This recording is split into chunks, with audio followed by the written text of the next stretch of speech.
Assalamualaikum warahmatullahi wabarakatuh. Selamat siang anak-anakku. Bagaimana kabarnya kalian hari ini? Mudah-mudahan kita semua selalu dalam lindungan Allah Subhanahu wa Ta'ala dan selalu dilancarkan dalam setiap aktivitas yang dilaksanakan, khususnya pada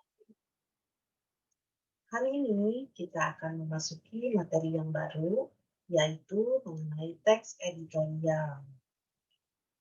Kalau yang suka membaca koran, mungkin sudah tahu apa yang dimaksud dengan teks editorial, atau disebut juga tajuk rencana. Teks editorial adalah artikel utama yang ditulis oleh redaktur koran, yang merupakan pandangan redaksi terhadap suatu peristiwa atau berita yang aktual, yang fenomenal dan kontroversial. Teks editorial disebut juga sebagai tajuk rencana. Teks editorial itu dapat diasumsikan sebagai sikap institusi media massa terhadap peristiwa yang dibahas. Jadi bedanya teks editorial dengan artikel yang lain adalah kalau artikel mungkin pendapat pribadi, tapi teks editorial itu mewakili pendapat dari sebuah media massa. Kalau misalnya kalian membaca teks editorial di dalam surat kabar Pikiran Rakyat, berarti itu adalah sikap institusi media atau surat kabar Pikiran Rakyat terhadap masalah yang sedang dibahas dalam teks editorial.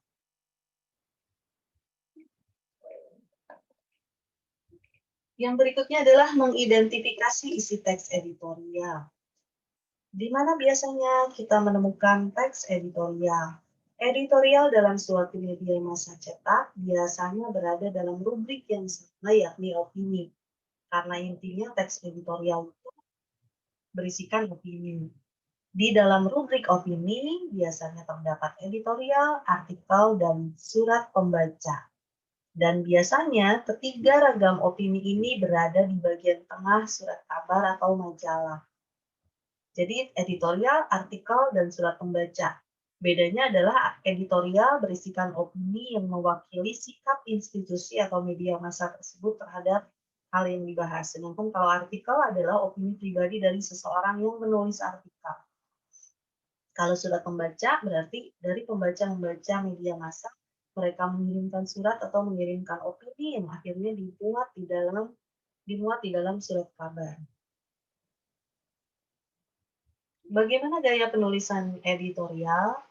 Gaya penulisan editorial itu hampir sama dengan ragam artikel yang lain, yakni eksposisi atau memaparkan. Eksposisi itu merupakan tulisan yang bertujuan untuk mengklasifikasi, menjelaskan, atau mengevaluasi suatu masalah yang dibahas. Strategi pengembangannya ada beberapa ragam pola, seperti contoh, proses, sebab akibat, bisa berbentuk klasifikasi, definisi, analisis, komparasi, dan kontras. Ada 3 unsur dalam editorial, atau disebut juga struktur ya. Yang pertama adalah tesis, pernyataan umum, selalu berada di awal tulisan. Yang kedua adalah argumentasi. Ini adalah bagian inti dari editorial. Dan di bagian penutup, di bagian akhir, adalah unsur penegasan ulang. Menegaskan kembali opini-opini yang telah kita sampaikan di bagian-bagian sebelumnya. Hal yang paling utama, maksudnya hal yang paling utama harus ada di awal pembahasan masalah di dalam teks editorial adalah fakta. Jadi sebelum kita beropini, kita harus mengungkapkan dulu tesis, ya disebutkan sini tesis pernyataan umum. Pernyataan umum itu berupa fakta. Hal apa yang akan kita bahas? Fakta apa yang terjadi di Indonesia maupun di dunia? Kita sampaikan fakta. Fakta itu adalah hal, keadaan, peristiwa yang merupakan kenyataan atau sesuatu yang benar-benar terjadi. Jadi kita ungkapkan dulu fakta yang terjadi. Itu mengungkapkan tesis atau pernyataan umum bahwa fakta inilah yang akan saya bahas, yang akan saya berikan opini. Fakta itu sulit terbantahkan karena dapat dilihat, didengar, atau diketahui banyak pihak. Namun fakta bisa berubah jika ditemukan fakta baru yang lebih jelas dan akurat. Misalnya, fakta tentang jumlah siswa di SMK Negeri 7 Bandung. Pada tahun 2019, fakta mengenai jumlah siswa misalnya 1.520. Tapi ketika tahun 2020, fakta itu bisa berubah. Jadi fakta yang bisa berubah itu maksudnya seperti itu. Tahun 2020, jumlah seluruh siswa SMK 7 Bandung itu misalnya jadi 1.600 karena ada penambahan jumlah siswa yang pindah. Contohnya itu kenapa fakta bisa berubah jika ditemukan fakta baru yang lebih jelas dan akurat. Fakta yang disajikan dalam teks editorial itu berupa peristiwa dan data-data terkait dengan peristiwa yang dibahas tentunya. Di dalam kalimat yang mengandung fakta bisa disebut juga kalimat fakta. Perhatikan contoh fakta berikut ini. Ini ada di dalam buku BSE ya. Kalau kalian kemarin sudah membuat resume atau peta konsep, mungkin kalian sudah baca contoh fakta di dalam teks editorial yang berjudulkan Tahun Baru 2014 dari Pertamina. Kita lihat di sini. Pertamina menaikkan harga LPG tabung 12 kg lebih dari 50%. Yang kedua, akibatnya sampai di tingkat konsumen, harganya menjadi Rp125.000 hingga Rp130.000. Yang ketiga, bahkan di lokasi yang relatif jauh dari pangkalan, mencapai Rp150.000 sampai dengan Rp200.000. Ini adalah fakta yang disajikan dalam teks editorial yang tidak bisa terbantahkan karena semua orang mengetahui dan ini jelas jumlahnya, jelas ukurannya, tidak ada perkiraan-perkiraan. Jadi itulah yang disebut fakta. Bagaimana dengan opini? Opini berbeda dengan fakta, namun sama pentingnya di dalam teks editorial. Teks editorial itu dilengkapi dengan opini yang berupa tanggapan redaksi untuk mendukung pandangan atau sikapnya terhadap peristiwa yang dibahas. Jika fakta itu sifatnya tidak terbantahkan, opini itu sebaliknya justru masih bisa diperdebatkan karena setiap orang mungkin berbeda opini. Dalam menanggapi satu objek atau peristiwa yang sama, pasti akan timbul berbagai pendapat yang sifatnya beragam. Di dalam teks editorial ada beberapa jenis opini, yaitu penilaian, kritik, prediksi, harapan, dan saran penyelesaian masalah. Jadi opini juga ada beberapa jenis, ya. Ada yang berupa kritik, ada yang berupa penilaian, berupa prediksi, harapan, dan saran. Ini adalah contoh opini yang terdapat dalam teks editorial yang berjudul Kado Tahun Baru 2014. Kita lihat, opini yang berupa kritik adalah bersifat mengkritik masalah yang dibahas. Kita lihat di sini contohnya ada kata tidak simpatik, tidak bijak, dan tidak logis. Itu mengkritik. Yang kedua, yang penilaian, di sini bersifat menilai. Kita lihat kalimatnya yang bersifat menilai. Pertamina tidak bisa semata-mata menjadikan harga pasar dunia sebagai kiblat dalam membuat keputusan. Itu adalah penilaian. Dijelaskan hasil penilaiannya dengan alasan, sebab di sisi lain perusahaan memperoleh keuntungan besar atas hasil tambang minyak dan gas yang dieksploitasi dari perut bumi Indonesia. Yang ketiga adalah prediksi. Prediksi berarti menebak-nebak, memperkirakan. Ada kata menduga di situ. Redaksi menduga bahwa pengakuan pemerintah yang tidak mengetahui rencana kenaikan harga LPG hingga 50% itu tidak benar. Itu adalah prediksi dan kata menduga. Opini yang berbentuk harapan, kita lihat di sini, ada kata seharusnya. Pemerintah seharusnya menggunakan keuntungan besar dari hasil tambang. Kata seharusnya ini mengandung unsur berharap. berharap pemerintah menggunakan keuntungan besar dari hasil tambang minyak dan gas untuk sebesar-besar kemakmuran dan kesejahteraan rakyat. Yang terakhir adalah opini yang berbentuk saran. Kita memberi saran bagaimana caranya menyelesaikan sebuah masalah. Contoh kalimatnya, cara ada di situ disebutkan caranya dengan mengambil atau menyisihkan sepersekian persen keuntungan untuk menyubsidi kebutuhan bahan bakar kalangan masyarakat menengah ke bawah. Kata kuncinya adalah caranya, atau bisa juga dengan cara. Itu adalah saran. Jadi kalau kita lihat di sini selalu ada kata kuncinya di dalam opini yang berbentuk kritik, penilaian, prediksi, harapan, dan saran. Yang berikutnya adalah langkah-langkah menulis teks editorial. Langkah pertama, kita harus banyak membaca. Dengan banyak membaca, kita akan dapat mendata peristiwa yang berkembang di masyarakat. Yang kedua, peristiwa yang dapat ditulis dalam teks editorial berupa peristiwa pendidikan, politik, hukum, ekonomi, sosial, budaya, pertanian, tentang lahan, hutan, laut, dan sebagainya. Jadi, kalian bisa memilih peristiwa apapun yang berkembang di masyarakat.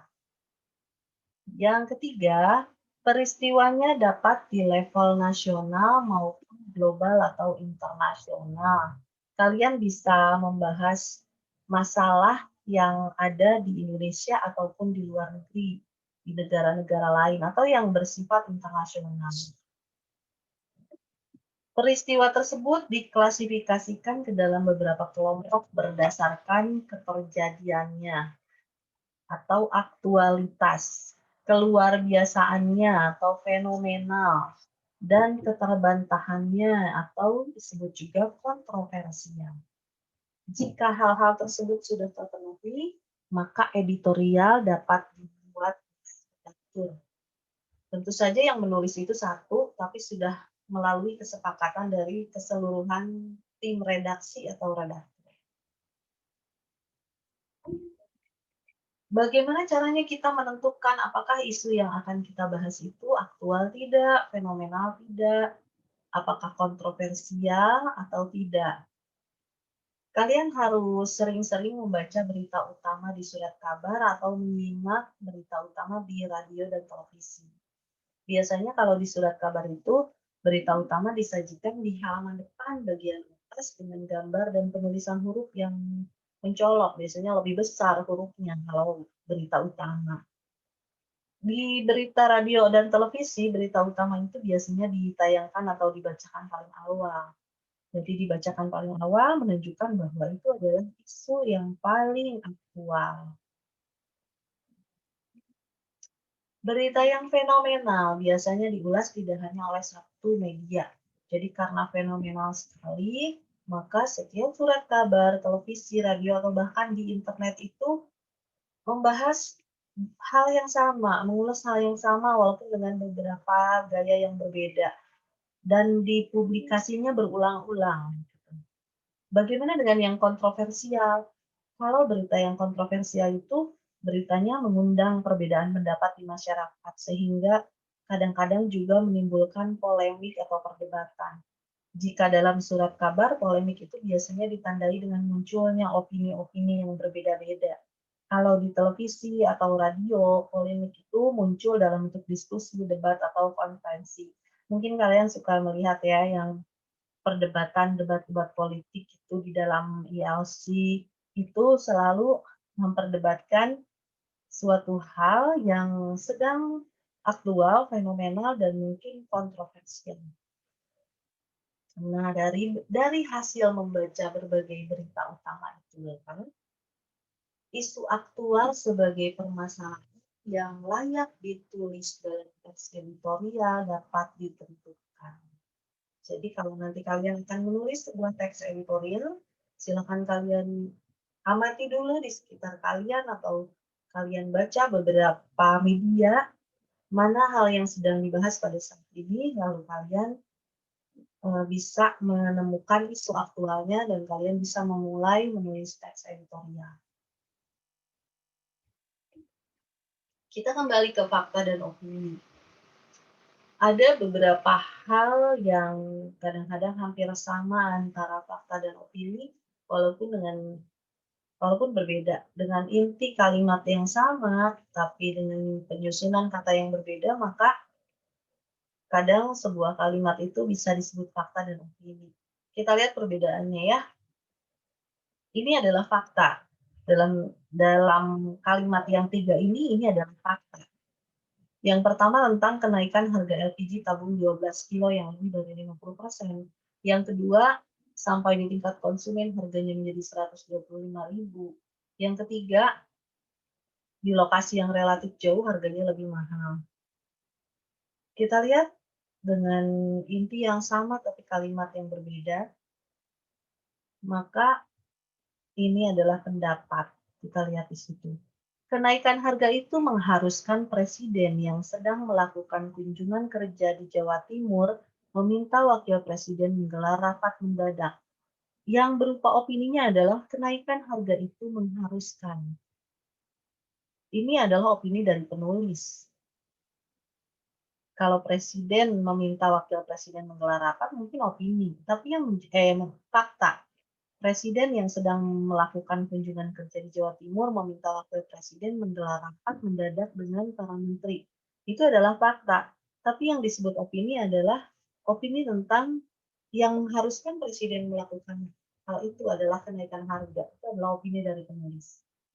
Yang kedua, berdasar simpulan rapat itulah presiden kemudian membuat keputusan. Itu yang maksudnya opini. Sedangkan harga LPG 12 kilo yang naik dan diumumkan itu fakta. Tapi opini ini menjadi sebuah kalimat opini karena intinya adalah presiden membuat keputusan berdasarkan simpulan rapat itu kata penulis. Yang ketiga, pemerintah mendapatkan keuntungan besar dari penambangan minyak dan gas bumi. Kenapa ini disebut opini? Karena dalam kata keuntungan besar, besar itu relatif, tidak terukur. Sedangkan di dalam fakta itu sesuatu harus terukur. Misalnya tadi kenaikan 50%, harga tabung LPG itu 120.000 sampai 150 itu kan jelas ukurannya. Oleh karena itu disebut dengan fakta. Tapi kalau seperti yang nomor 3 ini, pemerintah mendapatkan keuntungan besar, ini masih disebut opini karena tidak jelas besarnya itu berapa. Ini sudah Ibu sebutkan tadi di awal tentang struktur teks editorial, disebut juga unsur. Dalam editorial ini, tadi juga sudah dijelaskan, editorial termasuk ke dalam jenis teks eksposisi. Dan ini adalah strukturnya. Yang pertama pengenalan isu atau tesis, merupakan bagian pendahuluan teks editorial, fungsinya mengenalkan isu atau permasalahan yang akan dibahas. Pada bagian pengenalan isu disajikan peristiwa, persoalan aktual, fenomenal, dan kontroversial.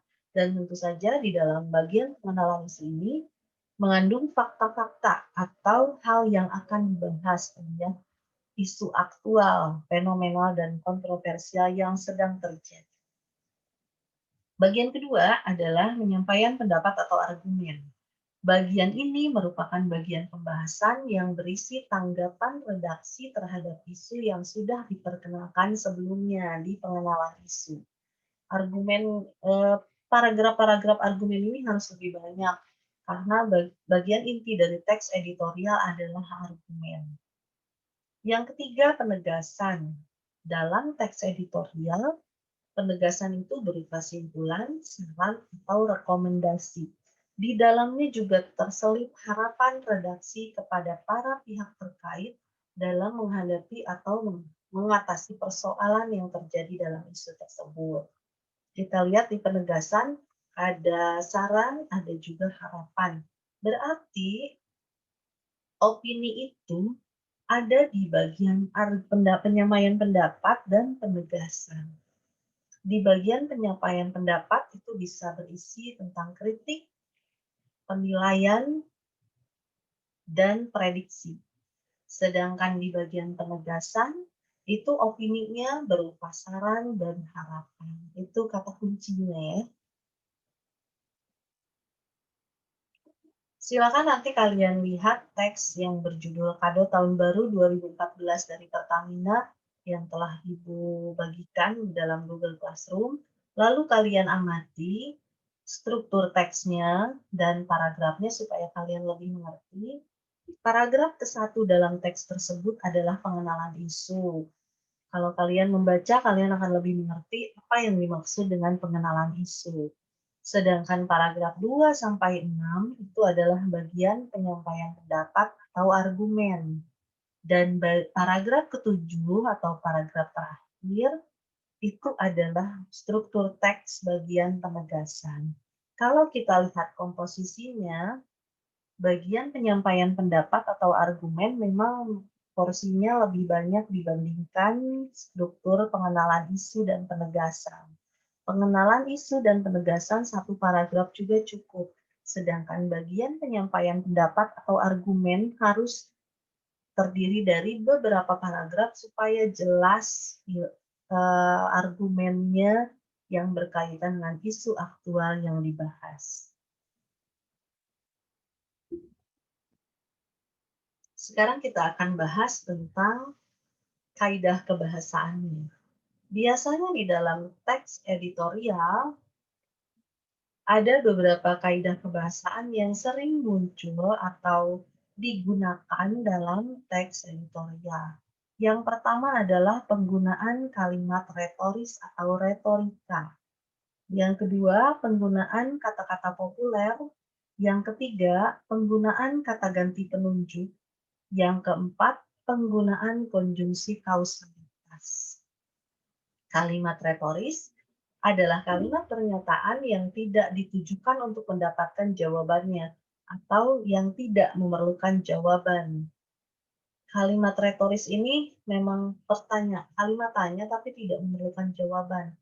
Kita lihat contohnya, benarkah pemerintah tidak tahu atau tidak diberitahu mengenai rencana Pertamina menaikkan harga LPG? Justru ini fungsinya menegaskan tentang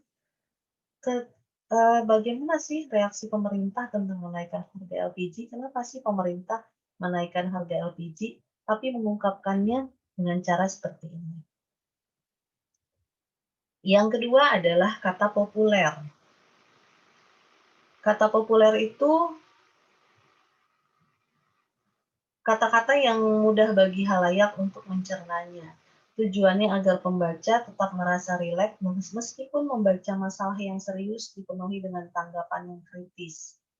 Contoh dalam teks Kado Tahun Baru 2014 dari Pertamina, di sini ada kata populer yaitu terkaget-kaget, pencitraan, dan menengarai. Jadi tidak terlalu baku, tidak terlalu resmi, ada kata-kata populer yang digunakan dalam teks editorial. Tujuannya supaya bacaan itu tetap terasa santai dibaca oleh pembacanya walaupun bahasanya agak berat. Yang berikutnya adalah kata ganti penunjuk. Menggunakan kata ganti penunjuk yang merujuk pada waktu, tempat, peristiwa, atau hal lainnya yang menjadi fokus ulasan. Kita lihat di kalimat yang A, kata ganti penunjuknya adalah kata itu. Kalimat yang B, ada kata itulah, adalah kata ganti penunjuk.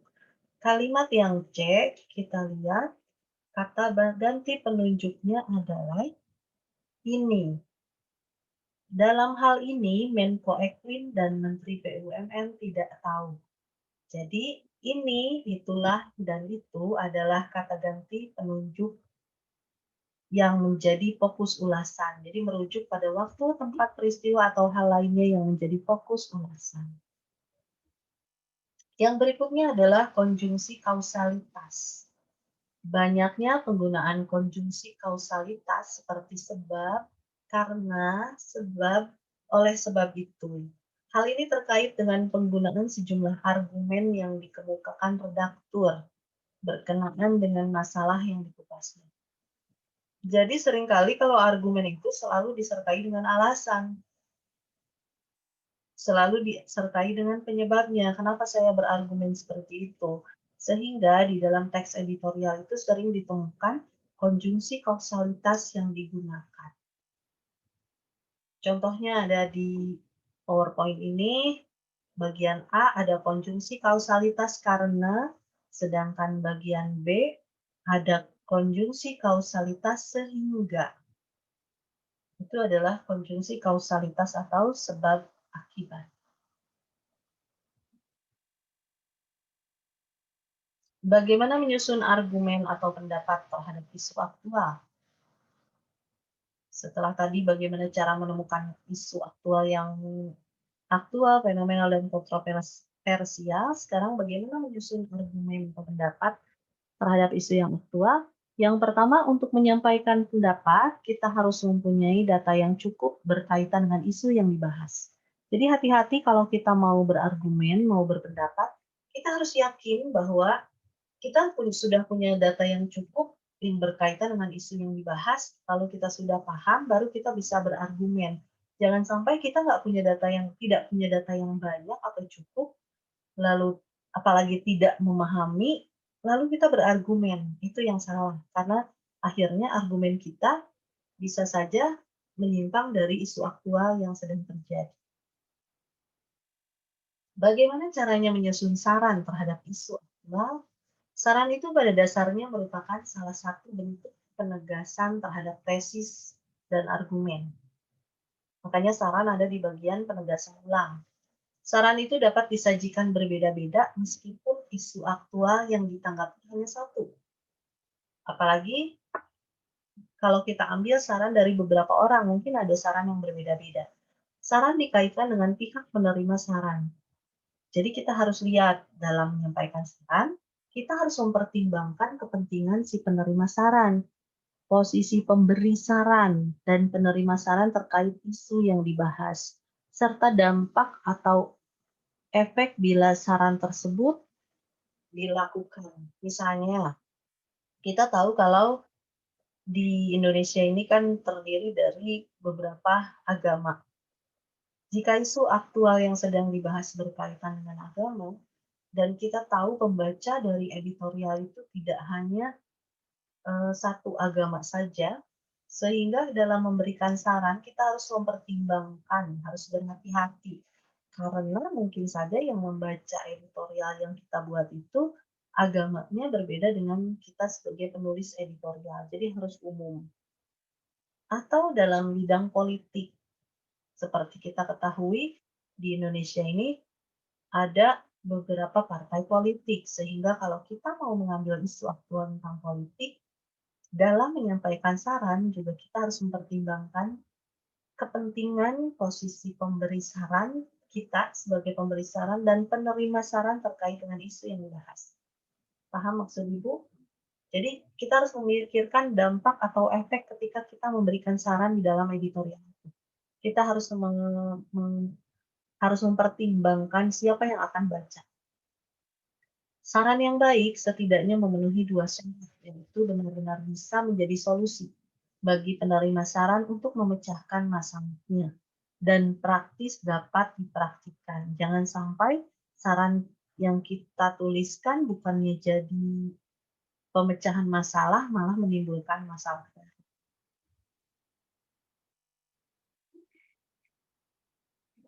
Yang berikutnya adalah tahap-tahap menulis teks editorial. Yang pertama, kalian nanti harus membaca 2-3 teks editorial dari sumber media massa yang berbeda. Jadi kalian coba cari bandingannya, cari media massa yang lain yang membahas tentang hal yang akan kalian bahas. Didata isu-isu utamanya dan rumuskan menjadi pernyataan umum. Rumuskan dengan kalimat yang kalian buat sendiri. Lalu kalian cari kembali data pendukung atas pernyataan umum yang sudah kalian tentukan tadi. Misalnya kalian cari dari buku, majalah, dari Badan Pusat Statistik, atau artikel jurnal. Kalau kalian sudah menemukan data-data pendukung, lalu kalian juga bisa masukkan ke dalam pernyataan umum, kalian bisa menganalisis data-data tersebut lalu menjadi sebuah argumen. Kalian mendapatkan argumen. Lalu argumen yang sudah dirinci tadi, tafsirkanlah mana yang berupa berupa kritik, penilaian, harapan. Lalu buatlah saran atau rekomendasi untuk memberikan solusi atas isu-isu yang berkembang yang sudah kalian pilih. Kalau kalian sudah mengikuti tahap-tahap tersebut, maka kalian bisa mengemas hasilnya dalam satu tulisan teks editorial yang panjang tulisannya 8 sampai 10 paragraf dengan masing-masing paragraf antara 2 sampai 3 kalimat. Ini adalah tugas kalian yang pertama, yaitu menganalisis teks editorial. Kalian cari sebuah teks editorial, baik itu di media cetak atau elektronik, bisa dari internet ya. Lalu kalian evaluasi isi dari teks editorial tersebut. Kalian tuliskan fakta dan opini dalam teks editorial tersebut, lalu analisis juga struktur teks editorial dan analisis kaidah kebahasaan teks editorial. Demikian penjelasan dari Ibu, semoga dapat kalian mengerti dan kalian dapat mengerjakan tugas pertama ini dengan baik. Semoga bermanfaat untuk kita semua. Wassalamualaikum warahmatullahi wabarakatuh.